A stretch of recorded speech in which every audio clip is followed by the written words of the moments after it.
Hello guys, नमस्कार, प्रणाम। देखिए आज ये गाड़ी लेके आए हैं, सर्विस वैन बोलते हैं। इसमें पूरी मैकेनिक के काम इसी में रहता है। इसमें देखिए और दिखा रहे हैं आपको पूरा काम। ये गाड़ी है, देखिए यही है।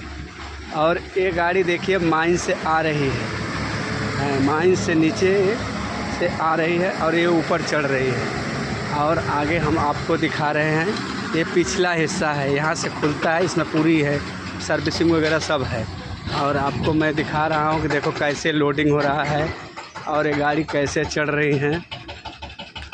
देखिए ये देखिए पूरी, ये देखिए खड़ी है मशीन।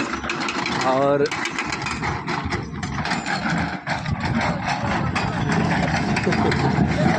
देखिए ये लोडिंग हो रही है, ये चल रहा है, ये सब पत्थर है, यहाँ सब लोडिंग हो रहा है और बहुत बढ़िया काम चल रहा है। देखिए यही सब हो रहा है। देखिए मशीन खड़ी है, ये ड्रिल मशीन है, ये वगैरह सब खड़ा है। और ये नीचे माइंस है, ये देखिए नीचे कितनी नीचे माइंस है। माइंस में देखो, ये देखो नीचे माइंस है, ये चल रहा है।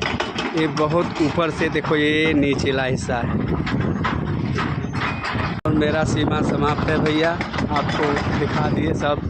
देखिए ऐसा मेरा काम चल रहा है। नमस्कार, प्रणाम।